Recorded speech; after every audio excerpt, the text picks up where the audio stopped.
Yes, Ira, in fact, yesterday's star performance was actually put up by the IT sector, which gained about 7%, its biggest rally seen for the IT counter since September 2008. So strong gains coming in for the IT sector. The question is, has anything changed fundamentally? And to help us understand that, we join with Diptarup Chakraborty, Principal Analyst of Gartner, who joins us from Mumbai. Thanks so much, Diptarup, for joining us this morning on NTTV Profit.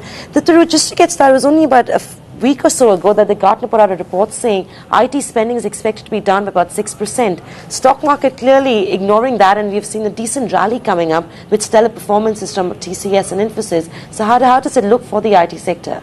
Well, one, as I said, one swallow does not make a summer, because as you know, the IT industry is over-dependent on the US market, and unless there is real recovery over there, there won't be any real recovery in the IT industry in India as well. So there is some amount of pain still left, and we don't see the actual recovery of the US markets before the second quarter of next year.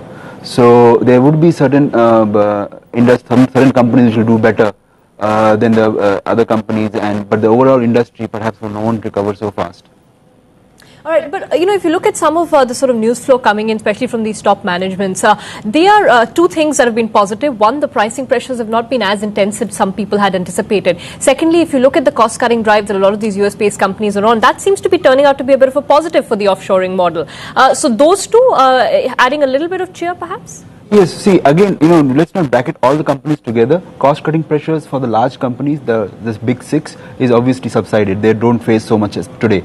But the Indian IT service company, not just the top six, there are other companies which are still facing some amount of pressure on the pricing, and they are the ones which will have some issues in their profitability. The second point on outsourcing and cost-cutting, we haven't seen any changes either for the positive or for the negative because of this that has happened. Outsourcing has still happened in the way that it is supposed to happen, the percentage of which we haven't seen people saying that, okay, we will not outsource because of cost-cutting issues, or we will outsource because of cost-cutting issues. None of that has happened. What verticals are you seeing pressure, and also when do you actually see IT spending beginning to pick up? I think the verticals, if I answer, it will be the manufacturing sector which is facing the biggest pressure today. Banking and financial services were facing it earlier, but they seem to have turned the corner. But manufacturing and retail are still, which are actually big outsourcing, and pharma also to a certain extent. And to answer your second question, when you see it's turning around the corner, it will be vertical-wise. Certain verticals which you'll see already having certain recovery, whereas certain will take more time than what normally. And I suspect finance will be one which will take more time. But do you sense also the fact that within the Indian IT space, at least some of the top tier ones have managed to significantly diversify away from single market focus, single vertical focus, is something that's helping them weather the storm? Exactly, and one key good point which has happened is they have started focusing on the domestic IT industry, which is India. And as you know that in the budget there was a lot of government spending announcement happened which will have a large IT component, and almost every big company has said we are interested. Now these are large tender projects which will take a long time to gestate and all that stuff, but the fact is they are now tuning their business model, and this is also true for large multinational companies. The IBMs and Accenture are also focusing on the domestic IT industry apart from other geographies around the world. Right, Diptarup, also talk about the fact that the rupee now, of course, the fact that things are going to start looking better, and if you see an improvement coming in the US economy, stronger dollar is something else that could actually impact IT spends, of course, business of these Indian companies. And also protectionism, that's another big concern coming for the IT players, because yes, concentrating on domestic business, but that's more of a long-term kind of plan, right?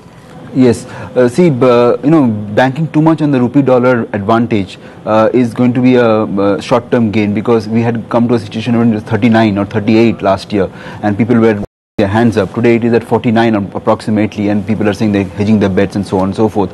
So people have to focus on something like a 45-44 window and then work accordingly. So hedging too much on the dollar versus rupee for the IT industry, they have to look for revenue and increasing proficiency, which they have done to a large extent, and that's why you saw some increase in profitability numbers in the last week.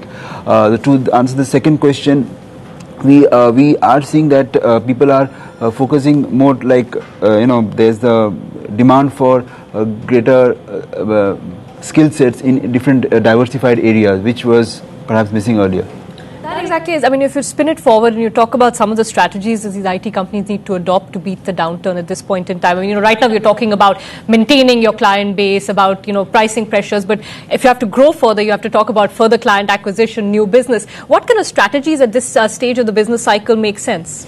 I think people should have a consultative approach, because people, Indians still, companies are still kind of, even the large ones, are providing on what the client wants rather than finding out what the client needs. And then that's a consultative approach, and that is one strategy that will give them higher revenue per user. Just to give you an example, IBM has almost 50 to 60 billion dollar revenue from the services unit at at about 350,000 employees, and TCS is about 7 billion approximately if you just extrapolate their Q1 figures at 100,000 employees. So you can the revenue is per employee is much lower for Indian IT services companies. So that is one area where perhaps that's one strategy that this should focus on, to increase their revenue per employee that they have. Just last word then, does that kind of a strategy, consultative, higher end services, does that automatically mean that the top tier companies will get stronger while the mid tier ones will continue to languish in some ways? I think so. There would be a position where some of the mid-tier companies which will start losing business gradually, and the large companies will get more and more businesses. So that's an interesting trend that's building up in the IT space. So it's looked like the stronger ones will continue to get stronger, and the weaker ones will perhaps need to come up with some new innovative strategies if they actually want to pick up business from here. That's all the time we have on Breakfast. Thanks as always for being with us. We've got opening moves and countdown up next.